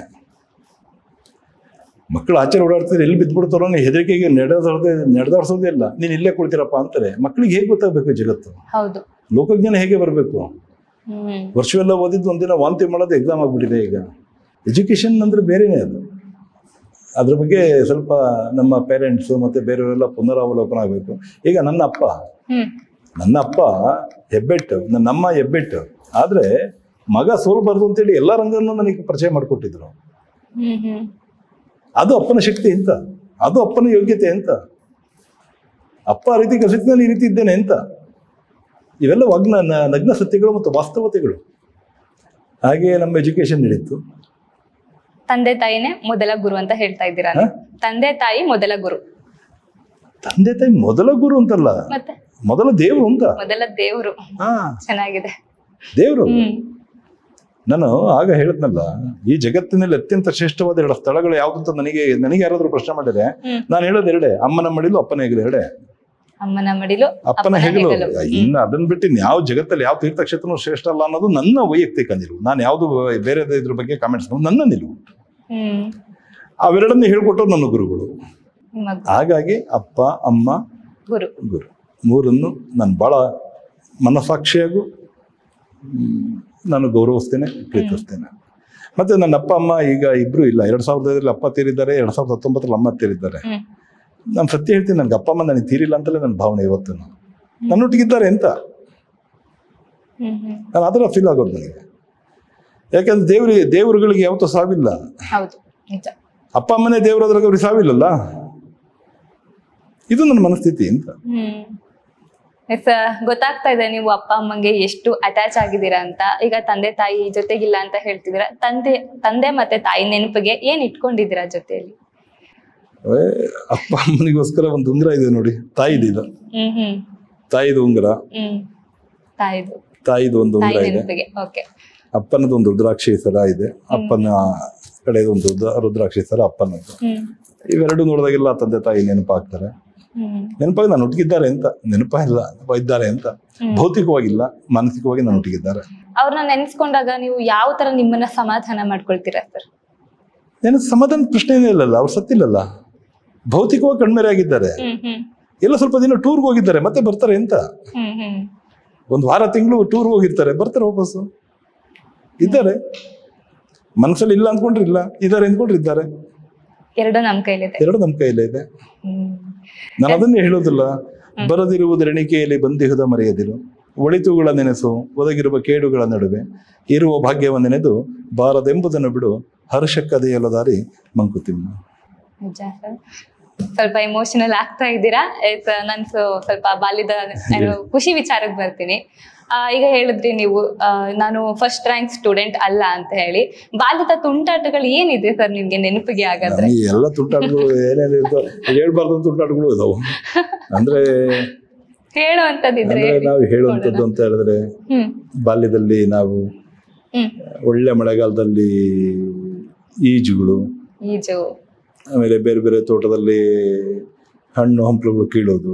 ಒಂದ್ ಕಾಲದಲ್ಲಿ ಪೊಲೀಸರು ಕಳ್ಳರಾಗಿದ್ರು ಅಂತ ಅಲ್ಲ, ಒಂದ್ ಕಾಲ ನಾನ್ ಕಳ್ಳಾಗಿದ್ದೆ, ಪೊಲೀಸರಲ್ಲ. ಇದೊಂಥರ ಚೆನ್ನಾಗಿದೆ ಸರ್. ಇವಾಗ ಪೊಲೀಸು, ಅವಾಗ ಕಳ್ಳ. ಅಂದ್ರೆ ಬಾಲ್ಯ ಕಳ್ಳ. ಕೃಷ್ಣನ ನೀವು ಕಳ್ಳ ಅಂತೀರಾ? ಕಳ್ಳ ಕೃಷ್ಣ ಅಷ್ಟೇ ಅಂತ ತಮಾಷೆಗೆ ಹಾಗೆ ಇರ್ಲಿ.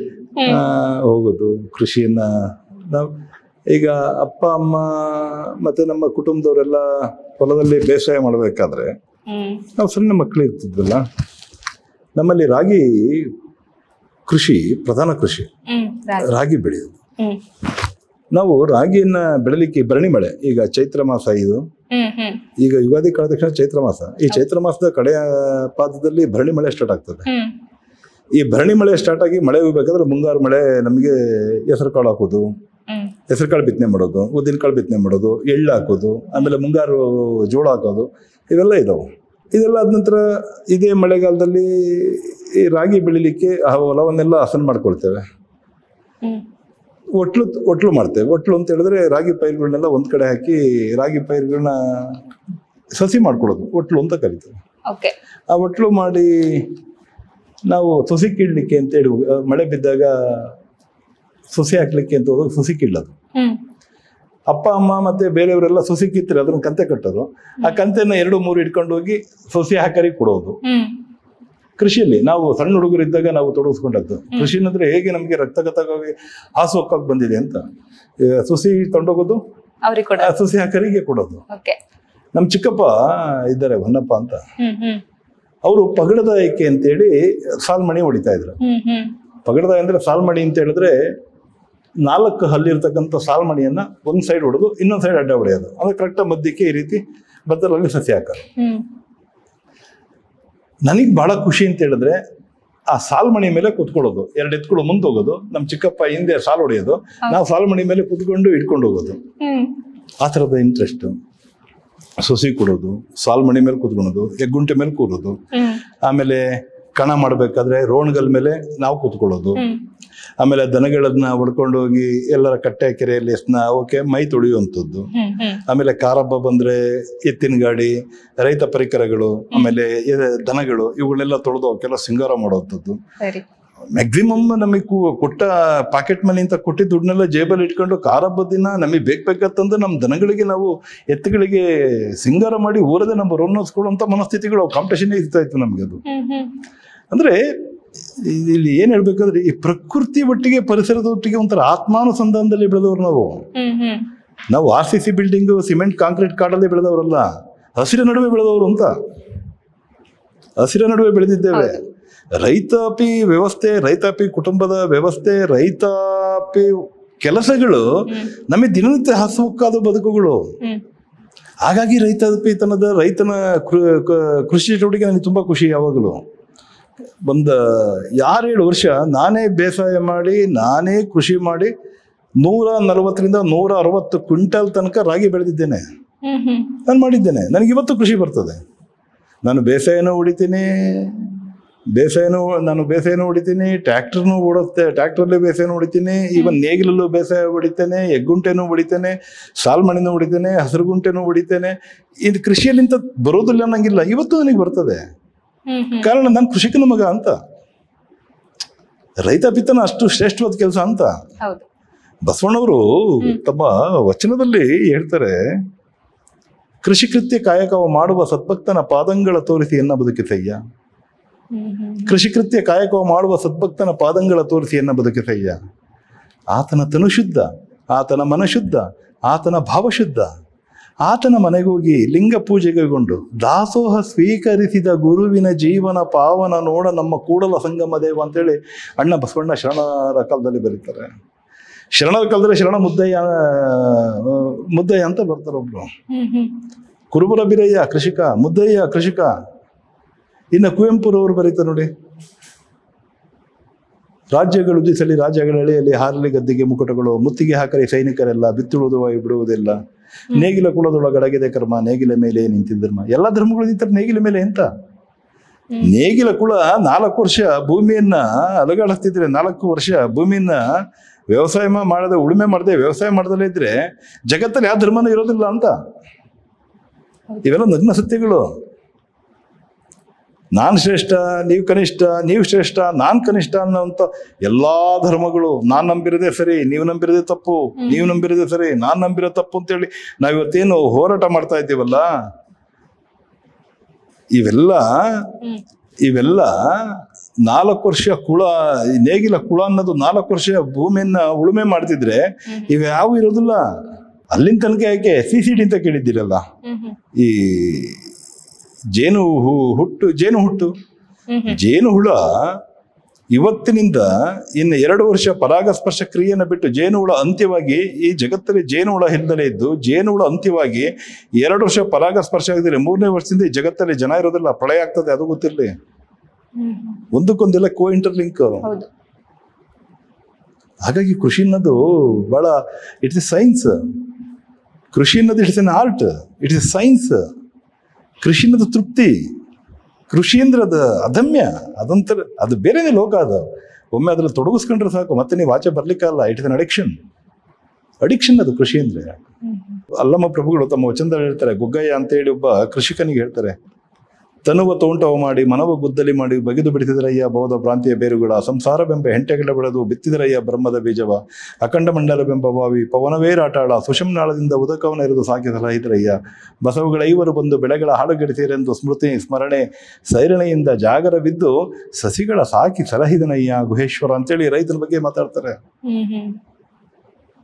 ಕೃಷಿ ಅದೊಂದು ಅದಮ್ಯ, ಕೃಷಿ ಅದೊಂದು ಅದ್ಭುತ.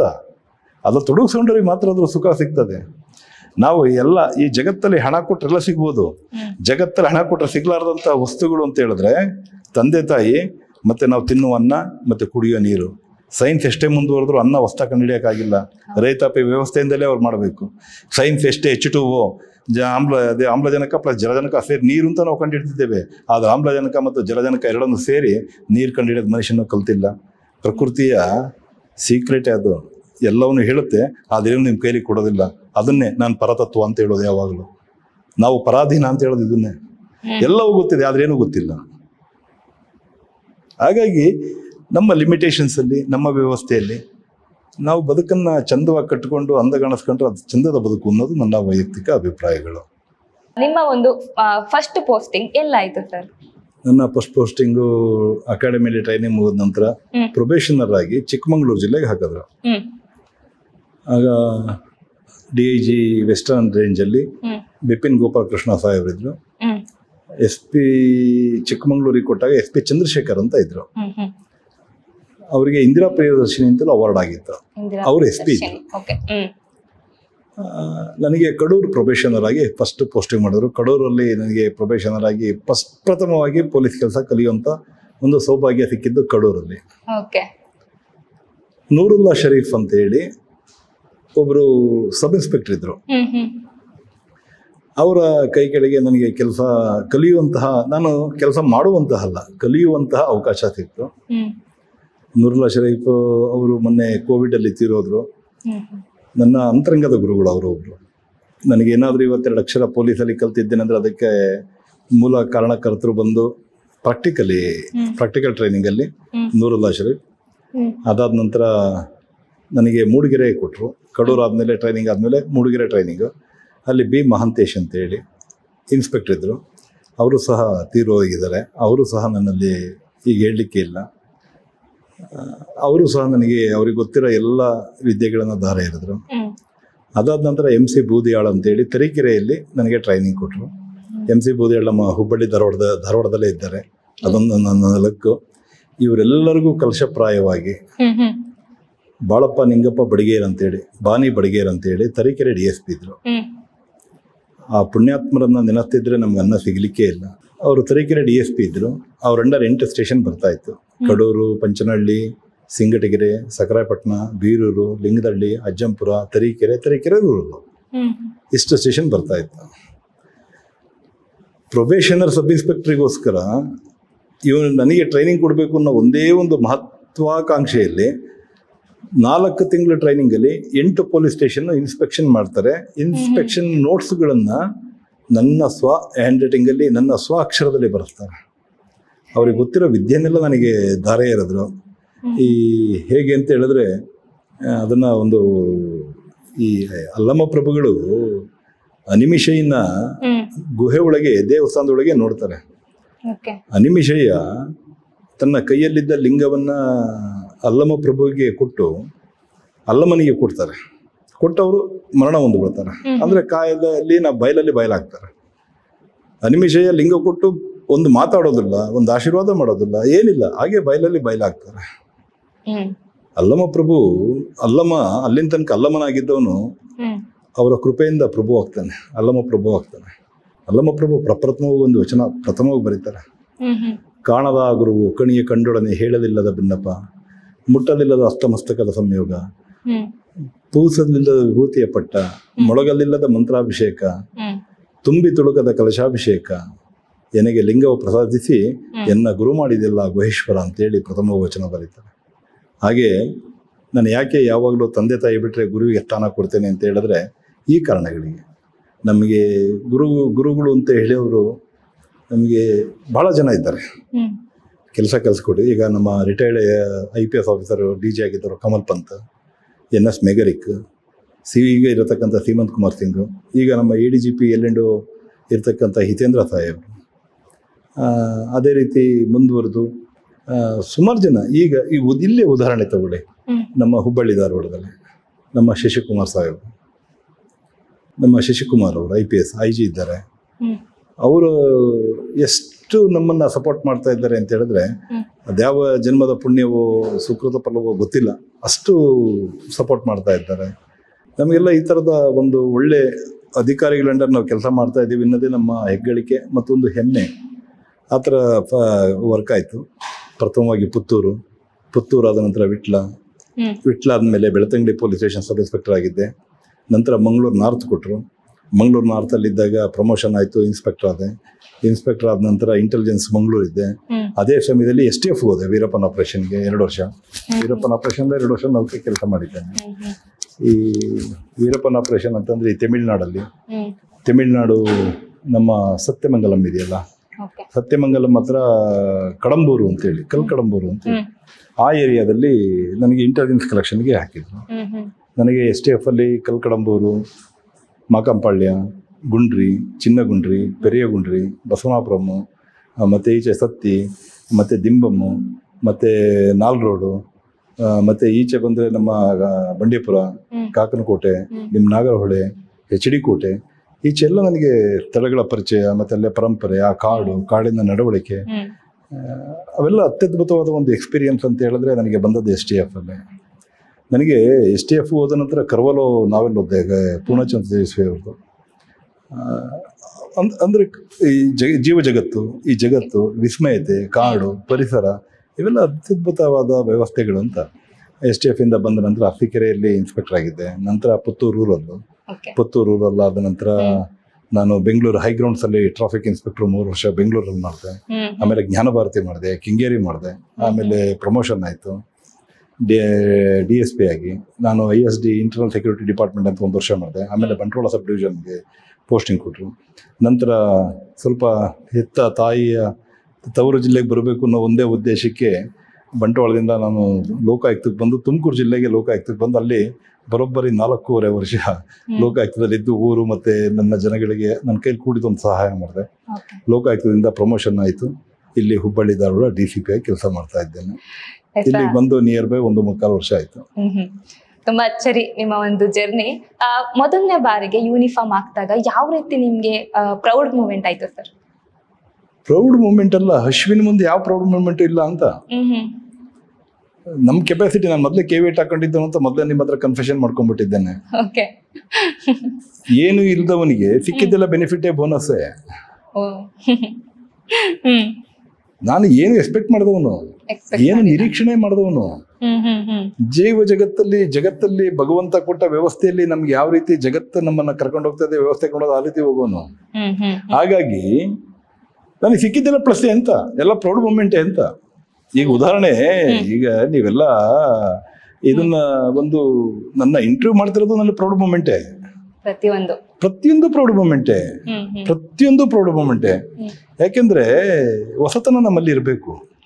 ಕಾರಣ ನಮ್ಮ ಬಾಳು ಅನ್ನೋದು ಹೊಸತನವೇ ಬಾಳು, ಹಳಸಿಕೆ ಎಲ್ಲ ಸಾವು ಬಿಡು. ಹೊಸತನವೇ ಬಾಳು, ಹಳಸಿಕೆ ಎಲ್ಲ ಸಾವು ಬಿಡು. ರಸವು ನವನವತೆಯಿಂದ ಅನುದಿನವೂ ಹೊರ ಹೊಮ್ಮುತ್ತಿರೆ, ಹಸನೊಂದು ನುಡಿಯಲ್ಲಿ ನಡೆಯಲಿ ನೋಟದಲ್ಲಿ ಪಸರಿಸುತ್ತಿರೆ ಬಾಳ್ಚೆಲುವು ಮಂಕುತಿಮ್ಮ ಅನ್ನೋ ಒಂದು ತತ್ವದ ಅಡಿಯಲ್ಲಿ ಬೆಳೆದವ್ರು ನಾವು. ಯಾವುದಾದ್ರೂ ನಿರೀಕ್ಷೆ ಇಟ್ಕೊಂಡು ಸಫಲವಾದ್ರೆ ಸಂತೋಷ ಅನ್ಸುತ್ತೆ, ಅತಿಯಾದ ನಿರೀಕ್ಷೆ ಇಟ್ಕೊಂಡು ಕೆಳಮಟ್ಟಕ್ಕೆ ಬಂದ್ರೆ ಹಿಂಸೆ ಅನ್ಸುತ್ತೆ. ಏನು ನಿರೀಕ್ಷೆ ಇಟ್ಕೊಳ್ಳೋದ್ರೆ ಒಂದು ಹಂತಕ್ಕೆ ತಲುಪಿದ್ರೆ ನನ್ನ ಬಗ್ಗೆ ನನಗೆ ಯಾವಾಗಲೂ ಒಂದೊಂದು ಮಿನಿಟು ಪ್ರೌಡ್ ಅನ್ಸುತ್ತೆ. ಹಾಗಾಗಿ ಅವಾಗಲೇ ಅಲ್ಲ, ಈಗಲೂ ನನಗೆ ತುಂಬಾ ಪ್ರೌಡ್ ಅಂತ ಹೇಳಿ ನನಗೆ ವೈಯಕ್ತಿಕವಾಗಿ ಅನ್ಸುತ್ತೆ. ಅಂದ್ರೆ ನನ್ನ ಬಗ್ಗೆ ನನಗೆ ಹೆಮ್ಮೆ ಇದೆ ಅಂತ. ಎಸ್.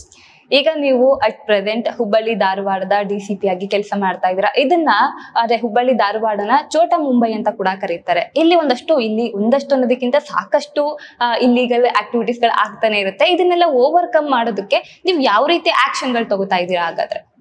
ಇಲ್ಲ ನೋಡಿ, ನಾನು ಮಂಗಳೂರಲ್ಲಿ ಕೆಲಸ ಮಾಡಿದ್ದೇನೆ. ಸುಮಾರು 15 ವರ್ಷ ಮಂಗಳೂರಲ್ಲಿ ನೌಕರಿ ಮಾಡಿದ್ದೇನೆ. ಮಂಗಳೂರು ಕಲ್ಚರೇ ಬೇರೆ, ಬೆಂಗಳೂರು ಕಲ್ಚರೇ ಬೇರೆ. ಹೌದು. ಇಲ್ಲಿ ಹುಬ್ಬಳ್ಳಿಯ ಕಲ್ಚರೇ ಬೇರೆ. ಹುಬ್ಬಳ್ಳಿ ಧಾರವಾಡದ ಕಲ್ಚರ್ ಅಂದ್ರೆ ಜನ ಹೊರಟಷ್ಟೇ, ಹಲಸಿನ ಹಣ್ಣಿದ್ದಾಗೆ. ಇಲ್ಲಿ ಜನ ಹಲಸಿನ ಹಣ್ಣಿದ್ದಾಗೆ, ಮೇಲೆ ತುಂಬಾ ಹೊರಟು ಮತ್ತೆ ಮುಳ್ಳು, ಆದ್ರೆ ಸ್ವಲ್ಪ ಬಗದು ನೋಡಿದ್ರೆ ಸಿಹಿಯಾದ ಹಣ್ಣಿದ್ದಾಗೆ. ಇಲ್ಲಿ ಅವರು ಹೇಳಿದ್ರೆ ಕೇಳ್ತಾರೆ. ಸಾಧನೆ ಸಾಧಿಸುವ ಜಿದ್ದನ್ನ ತೀರಿಸುವ ಮನೋಗುಣ ಇಲ್ಲಿಯ ಜನಕ್ಕೆ ಖಂಡಿತವಾಗಿಯೂ ಇಲ್ಲ. ಇಲ್ಲಿಯ ಜನ ಬಹಳ ಸಾತ್ವಿಕ ಮನೋಭಾವದವರು. ಇರ್ರೆಸ್ಪೆಕ್ಟಿವ್ ಆಫ್ ಜಾತಿ ಧರ್ಮ ಎಲ್ಲವನ್ನು ಮೀರಿ ಒಂದು ಆ ಗಂಡು ಮೆಟ್ಟಿನ ನಾಡು ಅಂತೇಳಿ, ಗಂಡು ಮೆಟ್ಟಿನ ನೆಲ ಅಂತೇಳಿ ಕರೀತಾರಲ್ಲ, ಅದಕ್ಕೆ ಅನ್ವರ್ಥವಾಗಿ ಜೀವನ ಮಾಡತಕ್ಕಂತಹ ಮನಸ್ಥಿತಿಯವರು ಇಲ್ಲಿ ಅವರು. ಈಗ ತನ್ನ ಹೊಟ್ಟೆ ತುಂಬಿಸ್ಲಿಕ್ಕೆ 5 ರೊಟ್ಟಿ ತಂದ್ರೆ 5 ಜನ ಬಂದ್ರೆ 5 ಜನಕ್ಕೂ 5 ಒಂದೊಂದು ರೊಟ್ಟಿ ಕೊಟ್ಟು ಹಂಚಿ ತಿನ್ನುವ ಮನೋಭಾವದವರು ಇಲ್ಲಿ. ಸ್ವಾರ್ಥಕ್ಕೆ ಬದುಕೋರಲ್ಲ. ಅದು ಸ್ವಲ್ಪ ಹುಂಬತನ ಇದೆ ಅಷ್ಟೇ, ನಂಬಬಹುದು. ಇಲ್ಲಿ ಜನ ತುಂಬ ಒಳ್ಳೆಯವರು, ಇಲ್ಲಿ ರಾಜಕಾರಣಿಗಳು ಅಷ್ಟೇ, ಯಾರು ಸಹ ನಿಜವಾಗೂ ಹೇಳ್ತೇನೆ ತುಂಬ ಒಳ್ಳೆಯ ಜನ ಇದ್ದಾರೆ. ನಿಜವಾಗೂ ಹುಬ್ಬಳ್ಳಿ ಧಾರವಾಡ ಒಂದು ಗಂಡು ಮೆಟ್ಟಿನ ನೆಲ ಅನ್ನೋದಕ್ಕೆ ಅನ್ನೋರ್ಥವಾಗಿ ಎಲ್ಲರೂ ಸಹ ಜೀವನ ಮಾಡ್ತಾರೆ. ಸಾಹಿತಿಗಳ ತವರೂರು, ಪೇಡ ನಗರಿ, ಚಾಲುಕ್ಯರ ಶಿಲ್ಪಕಲೆ ಇರ್ತಕ್ಕಂತಹ ಒಂದು ನೆಲ, ಅತ್ಯದ್ಭುತವಾದ ನೆಲ. ಇಲ್ಲಿ ಅಂಥ ಚಾಲೆಂಜಸ್ ಅಂತ ಇರೋದಿಲ್ಲ. ಒಮ್ಮೆ ಹುಂಬತನ ಮಾಡ್ತಾರೆ, ಮತ್ತೆ ಹೇಳಿದ್ರೆ ಕನ್ವಿನ್ಸ್ ಆಗ್ತಾರೆ. ಒಳ್ಳೆ ಜನ ಇದ್ದಾರೆ. ಅದನ್ನ ಉಪಯೋಗಿಸ್ಕೊಳ್ಳೋ ಶಕ್ತಿ ನಮಗಿರ್ಬೇಕಷ್ಟೇ. ಈಗ ಈ ಹಲ್ಲನ್ನು ಕಿತ್ತು ಹಾವನ್ನು ಆಳಿಸಬಲ್ಲದಾದ್ರೆ ಯಾವ ಹಾವಾದರೇನು ಅಂತ ಹೇಳಿ ಒಂದು ನಾಣ್ಣುಡಿ ಇದೆ. ಅದು ನಾಗರಾವೇ ಇರಲಿ, ಕಾಳಿಂಗ ಸರ್ಪನೇ ಇರಲಿ, ಕೊಳಕಮಂಡಲ ಇರಲಿ, ಅಥವಾ ಪಟ್ಟೆ ಹಾವು ಯಾವುದೇ ಇರಲಿ, ಅಥವಾ ಹೆಬ್ಬಾವೇ ಇರಲಿ, ಅದ್ರ ಹಲ್ಲನ್ನು ಕಿತ್ತು ಆಡಿಸ್ಲಿಕ್ಕೆ ನಿಮಗೆ ಶಕ್ತಿ ಇದೆ ಅನ್ನೋದಾದ್ರೆ ಯಾವ ಹಾವಾದ್ರೇನು ಕಿತ್ತಾಡ್ಸೋದೆ. ಅದಕ್ಕೆ ನಮ್ಮಲ್ಲಿ ಪ್ರಾಮಾಣಿಕತೆ ಇರಬೇಕು, ಮತ್ತೆ ಟ್ರಾನ್ಸ್ಪರೆನ್ಸಿ ಇರಬೇಕು. ಆದಷ್ಟು ಜನರ ಮತ್ತು ಸೊಸೈಟಿಯ ಮತ್ತು ವ್ಯವಸ್ಥೆಯ ಏಳಿಗೆಗೆ ದುಡಿಯುವಂಥ ಮನಸ್ಥಿತಿಗಳು ನಮಗಿರಬೇಕು. ಅವೆಲ್ಲ ಇದ್ದಾಗ ಮಾತ್ರ ನಾವು ಮಾತಾಡಲಿಕ್ಕೆ ಸಾಧ್ಯ ಆಗುತ್ತೆ. ನಾನೇ ಕಳ್ಳ, ಇನ್ನೊಬ್ಬರನ್ನ ನಮ್ಮ ಪರರ ನಂಬ ಅನ್ನೋ ರೀತಿಯಲ್ಲಿ ನಾವಿರಬಾರ್ದು. ಆದಷ್ಟು ಟ್ರಾನ್ಸ್ಪರೆಂಟ್ ಆಗಿರಬೇಕು.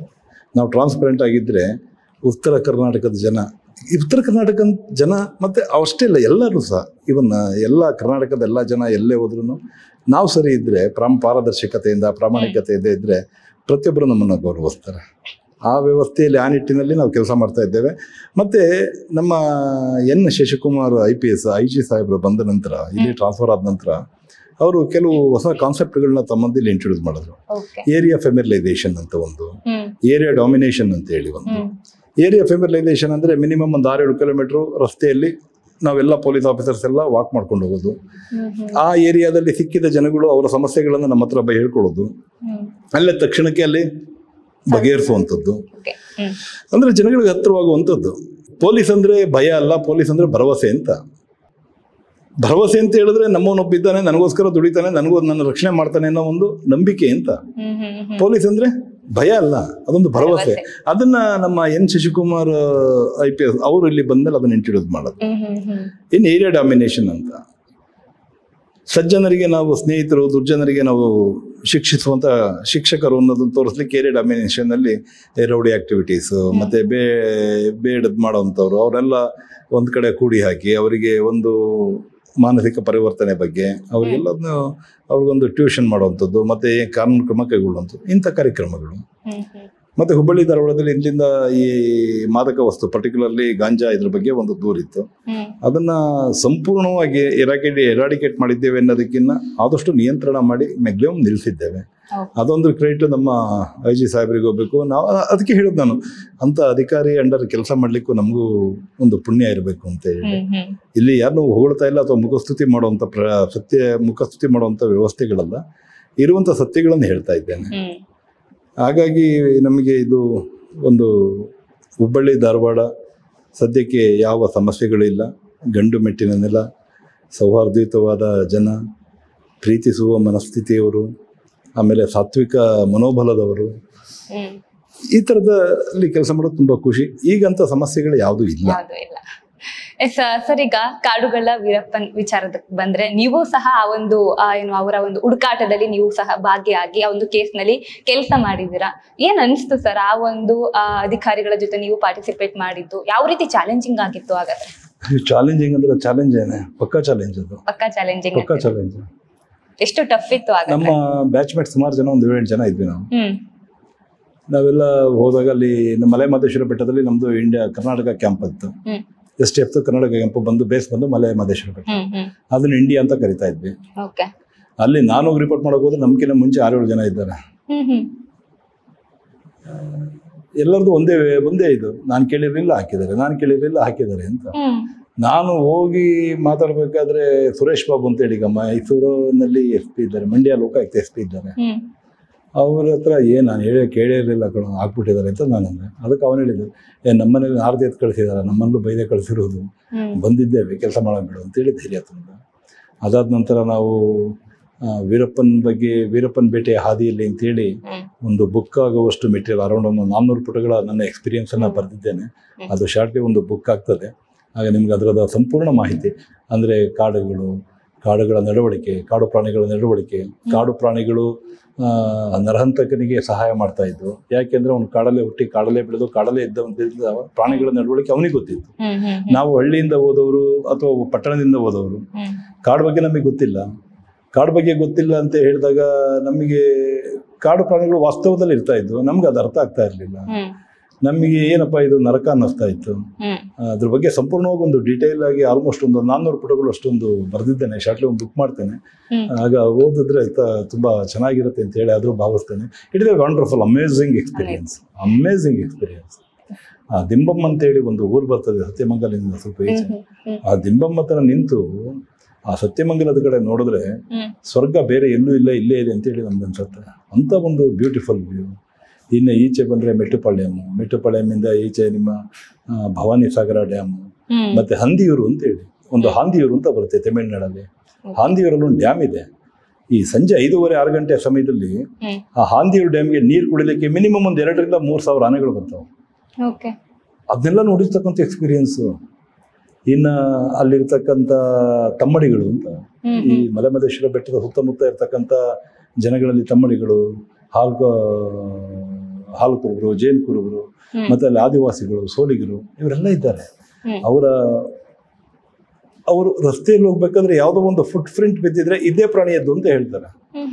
ಎಲ್ಲೋ ಯಾವುದೋ ಒಂದು ಜಿಂಕೆ ಅಥವಾ ಯಾವುದೋ ಒಂದು ನವಿಲು ಅಥವಾ ಯಾವುದೋ ಒಂದು ಸಿಂಗಳಿಕ ಒಂದು ಕೇಕೆ ಹಾಕಿದ್ರೆ ಇಲ್ಲಿ ಇಂಥ ಪ್ರಾಣಿನೇ ಬಂದಿದೆ, ಈಗ ಶಿಕಾರಿ ಮಾಡ್ತದೆ ಸರ್ ಅಂತೇಳಿ ಪ್ರಿಡಿಕ್ಷನ್ ಮಾಡಿ ಹೇಳ್ತಾ ಇದ್ರು.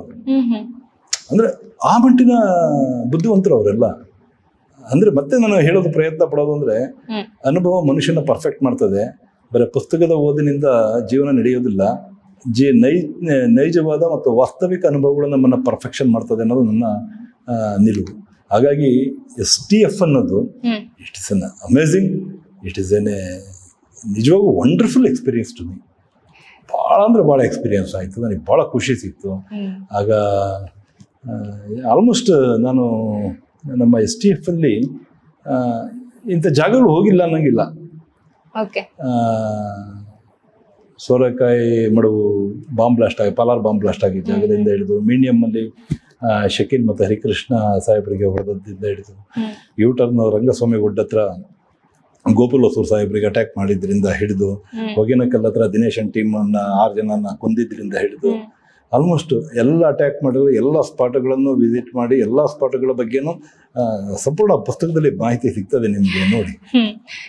ಸರ್, ಈಗ ನೀವು ಮಂಗಳೂರಲ್ಲಿ, ಬೆಂಗಳೂರಲ್ಲಿ, ಈಗ ಅಟ್ ಪ್ರೆಸೆಂಟ್ ಹುಬ್ಬಳ್ಳಿಯಲ್ಲಿ ಕೆಲಸ ಮಾಡ್ತಾ ಇದ್ದೀರಾ. ನಿಮ್ಗೆ ಯಾವ್ದಾದ್ರು ಚಾಲೆಂಜಿಂಗ್ ಕೇಸ್ ಅಂತ ಇದ್ರೆ ಯಾವುದು ಅದು? ಪ್ರತಿದಿನ ಚಾಲೆಂಜಿಂಗ್. ಪೊಲೀಸಲ್ಲಿ ಯಾವುದನ್ನು ನಾವು ಪ್ರಿಡಿಕ್ಟ್ ಮಾಡ್ಲಿಕ್ಕೆ ಆಗೋದಿಲ್ಲ. ಹಾಗೆ ಇರಬೇಕು, ಹೀಗೆ ಇರಬೇಕು, ಹಿಂಗೆ ಇರುತ್ತೆ, ಹೀಗೆ ಬರುತ್ತೆ ಅಂತ.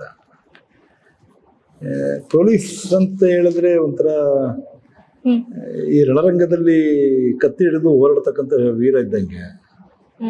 ಇಲ್ಲ ನಾನು ಹೊಡಿಬೇಕು, ಇಲ್ಲ ಅವ್ರು ಹೊಡಿಬೇಕಷ್ಟೇ, ಅಲ್ಲಿ ಕರುಣೆಯಾಗಿ ಇದಿರೋದಿಲ್ಲ. ಹಾಗೆ ಕೇಸ್ಗಳು ಬರ್ತಾ ಇರ್ತವೆ, ನಮಗೆ ಕೇಸ್ಗಳು ಬರ್ತಾ ಇರ್ತವೆ. ಈಗ ಪುತ್ತೂರು ಗ್ರಾಮಾಂತರದಲ್ಲಿ ನಾನು ಇನ್ಸ್ಪೆಕ್ಟರ್ ಇದ್ದಾಗ ರಾಮಕುಂಜ ಅಂತ ಹೇಳಿ ಒಂದು ವಿಲೇಜ್ ಬರೋದು. ಅಲ್ಲಿ ಕೃಷ್ಣಾಚಾರ್ಯ ಅಂತೇಳಿ ಒಬ್ರು ಮನೆಯವರಲ್ಲಿ ದರೋಡೆ ಆಗ್ತದೆ. ಒಂದು ಒಬ್ಬರನ್ನ ಮುದುಕಿ ಅವ್ರ ತಾಯಿಯನ್ನ ಕೊಂದು ಮನೆಯಲ್ಲಿ ಒಂದು 2 kg ಚಿನ್ನವನ್ನ ಅವ್ರ ಮನೆಯಲ್ಲಿ ಕೆಲಸ ಮಾಡ್ಕೊಂಡಿದ್ದವನೇ ಹೆಂಡತಿ ಗಂಡನೇ ತಗೊಂಡೋಗಿರ್ತಾರ. ಕೊಂದು ಹೆಂಡತಿಯನ್ನ ತೋಟದಲ್ಲಿ ಕಟ್ಟಿ ಹಾಕಿ. ಬಹಳ ಇದು ಅಂತ ಹೇಳಿದ್ರೆ, ಕಡಿಮೆ ಕೂಲಿ ತಗೊಳ್ತಾನೆ ಅನ್ನೋ ಒಂದೇ ಉದ್ದೇಶಕ್ಕೆ ಅವನ ಹೆಸರು, ವಿಳಾಸ, ಅಡ್ರೆಸ್ಸು, ಒಂದು ಫೋಟೋ, ಏನು ಇಲ್ದಾಗಿ ಕೆಲಸ ಕೊಟ್ಟಿರ್ತಾರೆ. ಅವನು 6 ತಿಂಗಳು ವಾಚ್ ಮಾಡಿ ಇದು ಮಾಡಿರ್ತಾನೆ. ಆ ಕೇಸಲ್ಲಿ ನನಗೆ ಒಂದು ಚಾಲೆಂಜಸ್ ಕೇಸ್. ಸುಮಾರು ನಮ್ಮ ವೇಷಭೂಷಣಗಳನ್ನೆಲ್ಲ ಬದಲಾಯಿಸ್ಕೊಂಡು, ಕಡೆಗೆ ರಸ್ತೆಗಳಲ್ಲಿ ಪೆಪ್ಪರ್ಮೆಂಟ್ ಮಾರ್ಕೊಂಡು ಅವ್ನು ಯಾರದ್ದು ಐಡೆಂಟಿಫೈ ಮಾಡಿ, ಅವನು ಗಣೇಶ್ ಪೂಜಾರಿ ಅಂತೇಳಿ ನಾಗರಕಟ್ಟೆ ಅಂತ ಒಂದು ವಿಲೇಜ್ ಬರ್ತದೆ, ಕುಂದಾಪುರ ಕಂಬದ ಕೋಣೆ ಮಧ್ಯೆ. ಓಕೆ. ಅಲ್ಲೇ ಅವನ ಆರೋಪಿ. ಅವನನ್ನ ಬಾಂಬೆನಲ್ಲಿ ಅರೆಸ್ಟ್ ಮಾಡಿದ್ವಿ. ಎಲ್ಲ ಪ್ರಾಪರ್ಟಿ ತೆಗೆದುಕೊಂಡು ಅಷ್ಟು ಚಿನ್ನನೂ ಸಿಕ್ತು. ಅದೆಲ್ಲದನ್ನು ಮಾಡಿ ಅವನಿಗೆ ಜೀವಾವಧಿ ಶಿಕ್ಷೆನೂ ಆಗಿದೆ. ಹೆಂಡತಿ ಗಂಡ ಬೋತ್ ಸ್ಟಿಲ್ ದೇ ಆರ್ ಇನ್ ಮಂಗಳೂರು ಜೈಲು. ಈಗಲೂ ಜೈಲಲ್ಲಿದ್ದಾರೆ. ಕನ್ವಿಕ್ಷನ್ ಆಯಿತು. ಆ ಮಗು ಅನಾಥವಾಗಿದೆ ಅಂತೇಳಿ ಆ ಮಗುದು ಕೇರ್ ತಗೊಂಡು ನಾವೇ ಓದಿಸ್ತಾ ಇದ್ದೇವೆ. ಅದು ಮಗು ಏನು ತಪ್ಪು ಮಾಡಿರಲಿಲ್ಲ. ಅಪ್ಪ ಅಮ್ಮ ಮಾಡಿದ ತಪ್ಪಿಗೆ ಆ ಮಗುಗೆ ಯಾಕೆ ಶಿಕ್ಷೆ ಅಂತೇಳಿ ಆ ಮಗುದು ಕೇರ್ ಟೇಕರ್ ನಾನೇ ಇದ್ದೇನೆ, ಮಾಡಿದ್ದೇನೆ. ನಿಜವಾಗ್ಲೂ ಸರ್ ತುಂಬಾ ಪ್ರೌಡ್ ಫೀಲ್ ಆಗುತ್ತೆ. ಇಂತಹ ನೈಜ ಘಟನೆಗಳನ್ನ, ಸಮಸ್ಯೆಗಳನ್ನ ನೋಡಿದ್ಮೇಲೆ ನಿಮ್ಮ ಪೊಲೀಸಿಂಗ್ ಯಾವ ತರ ಚೇಂಜ್ ಮಾಡ್ಕೊಂಡ್ರಿ? ಹಾಗಾದ್ರೆ ಚೇಂಜ್ ಇದ್ದ ಪ್ರಶ್ನೆ ಇಲ್ಲ. ಈಗ ನೋಡಿ, ನಮಗೆ ಪೊಲೀಸ್ಗೆ ಕೆಲಸ ಮಾಡಬೇಕಾದ್ರೆ ನಮಗೆ ಬೈಬಲ್ ಅಂತ ಹೇಳಿದ್ರೆ ನಮ್ಮ ಪೊಲೀಸ್ ಮ್ಯಾನ್ಯಲ್. ಓಕೆ.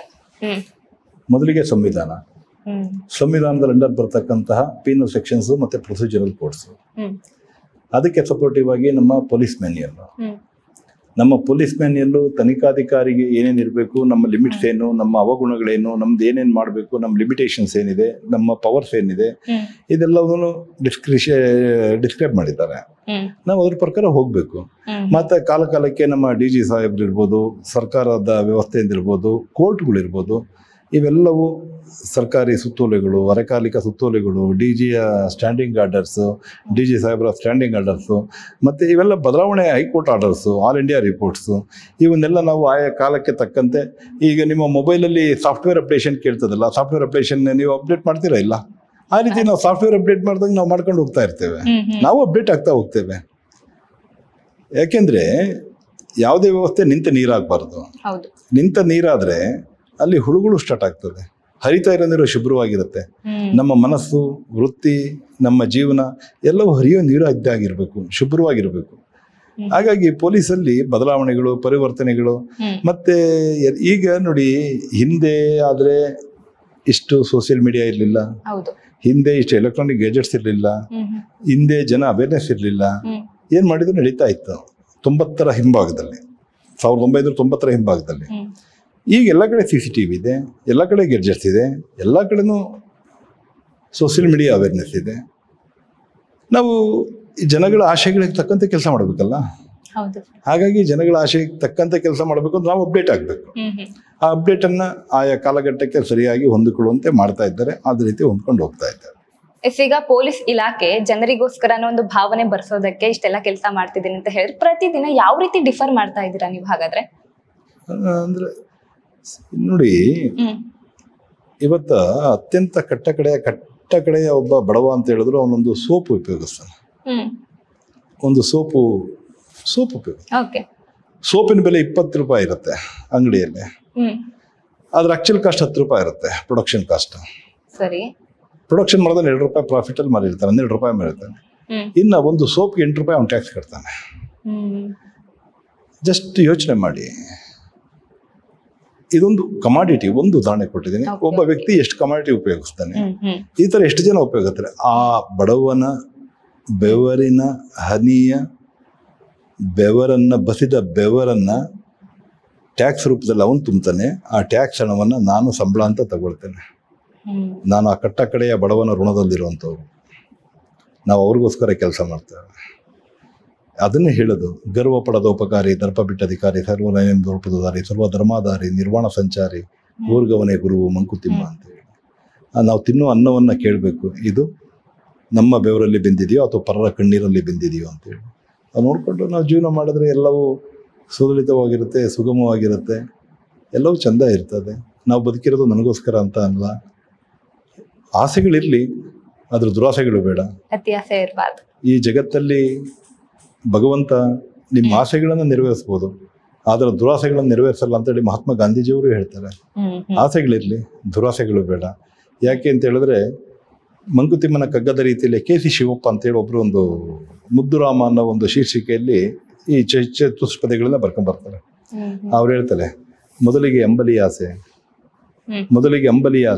ನಂತರ ಉಪ್ಪಿನ ಮೇಲಾಸೆ, ಪಚ್ಚ ಕೇಸರಿಯ ಮೇಲಾಸೆ ತರುವಾಯ, ಬೇಕು ಬೇಕೆಂಬುದನ್ನು ಏಕಿಟ್ಟನು ಆಪರಬೊಮ್ಮನು ಈ ನರನಲ್ಲಿ, ಆಸೆಗೆ ಆಸೆಯೇ ಏಣಿ ಮುದ್ದುರಾಮ ಅಂತ ಹೇಳ್ತಾರೆ.